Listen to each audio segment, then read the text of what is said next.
I am Reverend Karin Lewis. I haven't been here in a couple of weeks, and I cannot even put into words how it feels to be back right here where I feel I belong, and to meet so many beloveds and new beloveds and friends, and just welcome into this space. Thank you. So I have been traveling a little while. I went to Germany. If you receive our newsletter, I went to Germany to take care of my dad. And my dad is experiencing Parkinson's and dementia. And that is a hard condition. And it seems like it's mostly for the people around him, because he is in a very grateful space. Everything is being done for him.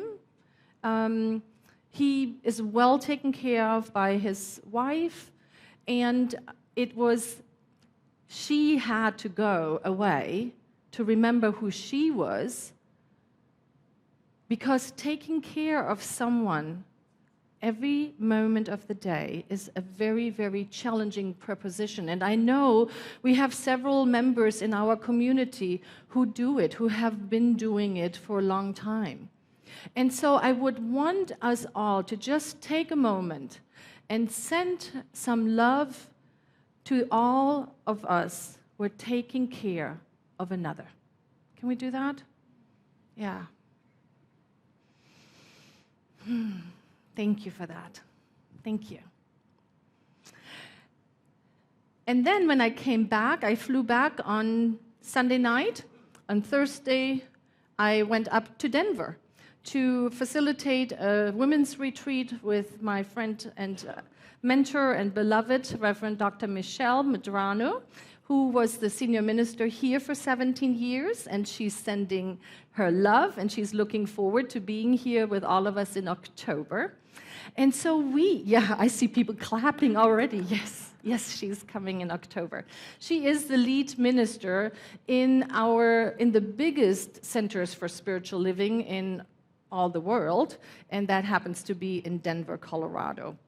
And so what was really interesting for me is to be aware of this topic that seems to be everywhere in my life, and it is the idea and the realization that life is a growing experience and calls us forth to grow in oh so many ways. Now, that is not a revolutionary idea, right? Somebody, I hear you saying, Karin, have you looked at nature? That is what happens, right? Everything grows. And what I have come to learn is that there are different ways of how we can meet this constant invitation of life for growth, how we can meet it.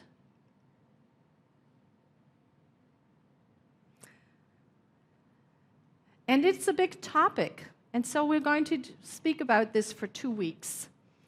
And I called it Growing in Grace. Growing in Grace.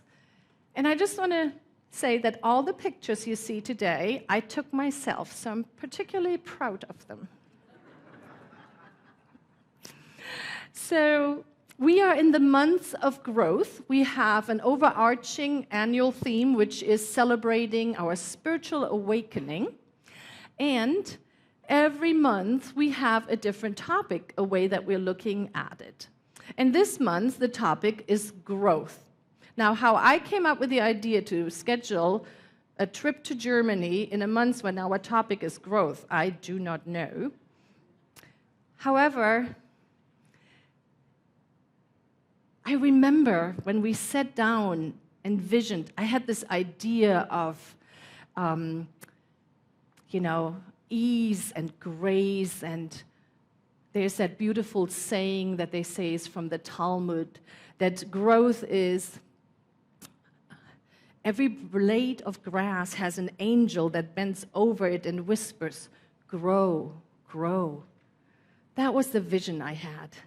I thought, like, I make myself available for this month of growth, and something says, Karin, grow, grow. That is not how that happened. It just isn't. When people ask me how this trip to Germany was for me, I say it brought me to the very edge of who I knew myself to be. It felt a lot more like a rock tumbler than something gently pulling me out. Now, I don't know about you, but I presume that everybody has some area in their life, some area that is calling for more expanded experience. It might be a particular relationship. It might be the relationship with financial resources. It might be any other of the forces, of the D forces, you know, divorce, downsizing, drugs. Those experiences that have the potential to be wonderful growth opportunities if we understand that this entire thing we call life is really a growth opportunity for our soul to expand. If we take a look at it from that space, then when something happens, we can say, oh, I am called to grow. It always, always, always comes with change. Because just think about nature. The acorn has to break open in order for an oak tree to happen. I don't know how the acorn feels about it. I don't know how one feels about, you know, what we from the outside look at and say, well, that's just normal. You are growing. We look at babies with then becoming toddlers, and we say, well, that's the circle of life. Of course, that is what happens. And then it happens to us, or it happens to me. And there's a completion of a relationship. Or there's a shift that I didn't think I called forth, but it happened. So as we walk through the steps that can help us in this natural experience of growing, I invite you to take a moment and feel into where is your particular experience asking you to grow. What is happening in your individual life where you can feel that, oh, I am being called forth to have a greater experience? Take a moment, connect with that.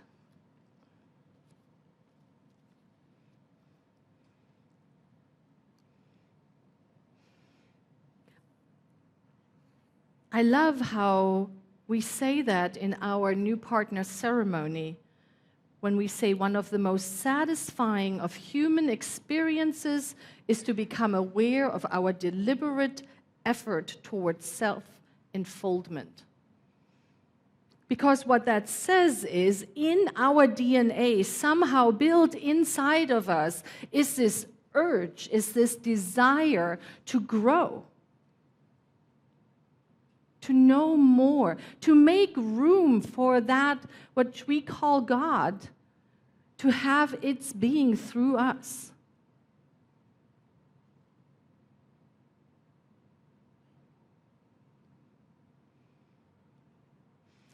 And so I thought it would be helpful to take a look at the stages of grief and take a look at how can we walk them out in this growth process that we all go through all of the time.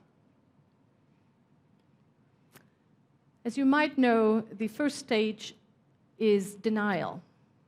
And here in our teaching, in the Science of Mind, Dr. Ernest Holmes created this teaching 100 years ago. It's been around for a while. And often what we take a look at is, when we think about denial, we think about that kingdom one. We call it kingdom one. It's really this experience of life is happening to me and I have no control over it. Now, whoever has felt themselves in that kingdom? Right? Sometimes life happens and I'm like, you got to be kidding me. Is that spiritual? Was that not? Okay. But it happens, right? So we think about that time as a time of really cultivating survival strategies. And that is what we all, many of us, do when we are very, very young. When we grow up in an environment that is not safe or that feels shaky or things happen, we come up with some survival technique so we can continue to grow, continue to live. There are many, many, many examples of individuals that had to come up with some severe survival techniques in order to grow. And then we come to the second stage, and that is the very, very helpful stage of anger. We have to have anger because it allows us to, it propels us into working through it. It provides the structure and the outer focus. It is a wake-up call. When I came back from the travels, Reverend Leslie has put on in our office on the board, it says, I don't know why this call to authenticity is like a fire alarm, something close to that. And I'm like, yeah, isn't that the truth? Yes. Yeah. And what anger allows us is to see a structure. It brings, with all its messiness, it also brings the opportunity of feeling empowered. Oh, I have dominion over my life. I have dominion over my choices. I have dominion over showing up in a place like this and take a look at how other people might take a different look at this thing called life. That is all the energy, the force that comes in that stage.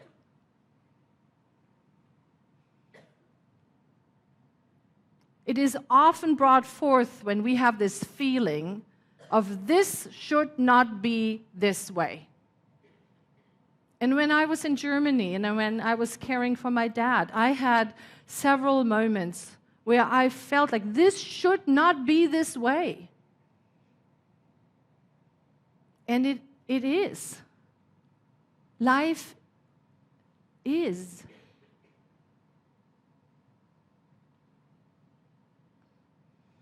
And then, of course, there's the next stage. It's the bargaining. If I would only do this, if I could, if I would find a place where he could go a couple days, and all of those things. How we bargain really to not feel the pain. Because what the grief journey and what the growth journey invites us into is to be real with ourselves and to allow this growing pain to have its way with us. That is what I believe is the message.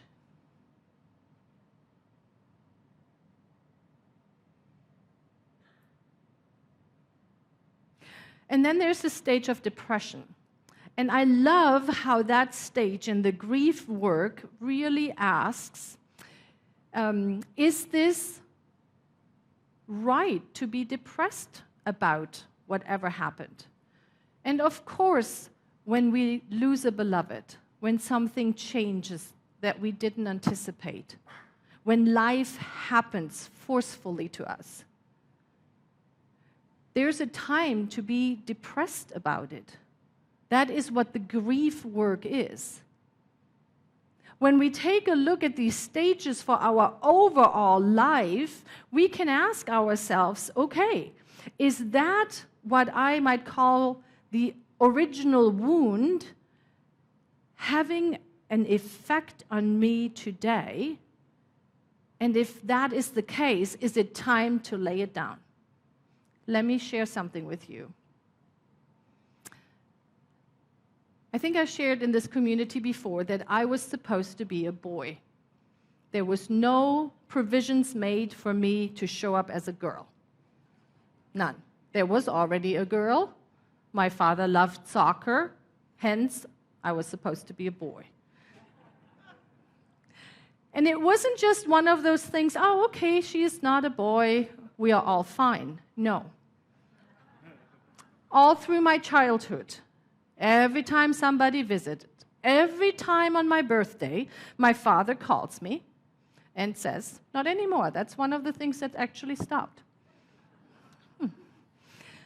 But up to like 4 or 5 years ago, he would call me and he would say, oh, I remember after I came home from the hospital, I went to my father's house, I threw a little pebble on his window and I said, Papa, it's another girl. And he didn't think much of it.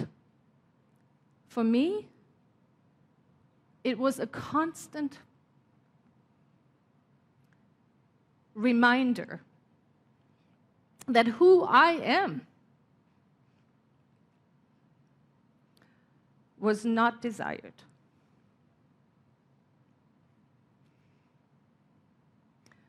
So that is my original wound. That is what I have worked all my life. I can look at my life and I can see how I rebelled against that. Up to this trip. What brought me back to care for the very man that instilled that pain in me. And so I had my moments of depression. I had moments of anger. And I was able to come to a place of acceptance. I have experienced a level of grace inside me that I have never experienced. And that is the gift of walking the journey out, of not getting stuck in any of those stages, as painful as they are in the moment. Because what awaits at the end is that sense of who I am is God manifest in this form.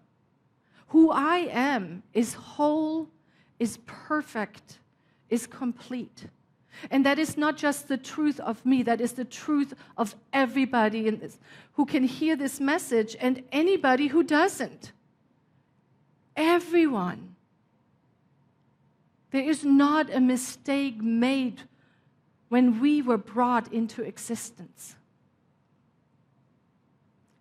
That is the gift that I received. And so I looked for something in the textbook that would speak to this. And I found this by Dr. Ernest Holmes, the founder of our teaching, Health and sickness are largely externalizations of our dominion, mental and spiritual stages.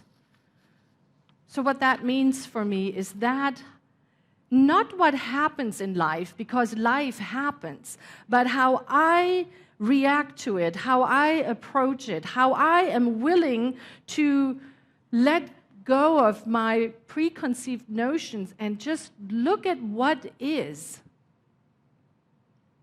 That is the predominant atmosphere of my mental stage.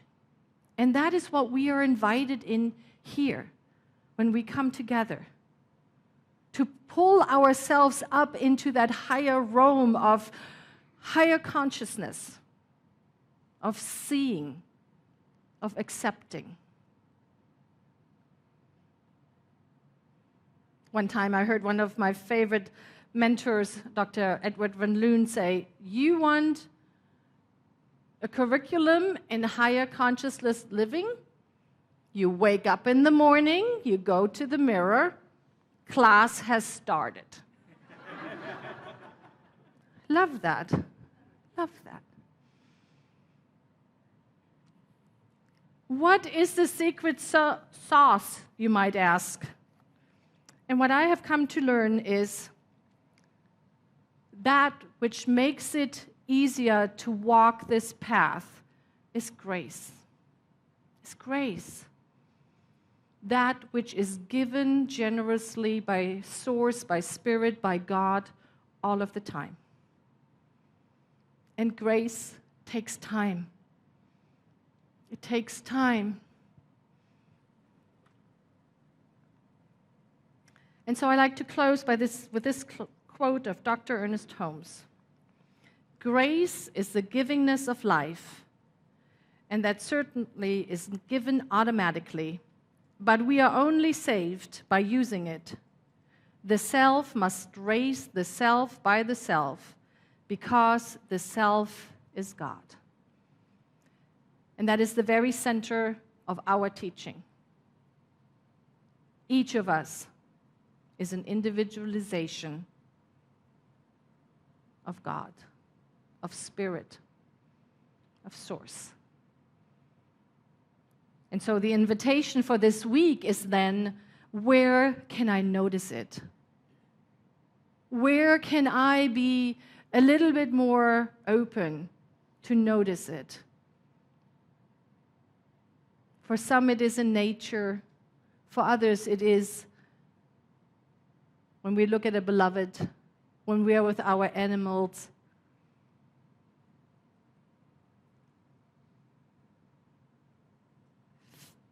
Remember this moment, opening up to the grace, the realization of wholeness that is in every moment.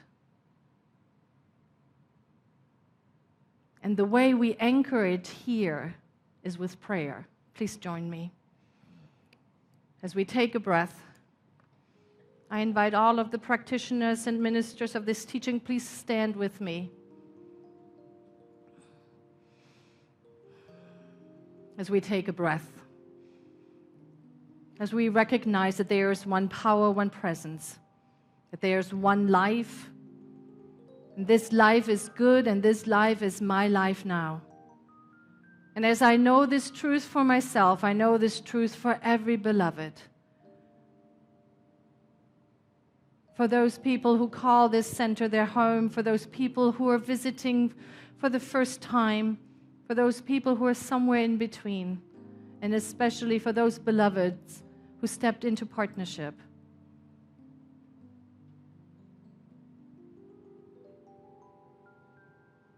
As we recognize that the allness of life is truly, fully made manifest in, through, and as us. And so it asks us to say yes. It asks of us to be willing to receive it, to open our hearts and minds, to lay down any beliefs that are in the way, to dance with it, to be with it, to accept it. And so it is with an overflowing heart and so much love that I place this word into the universal law, the law that says, yes, my beloved, yes, it is already done.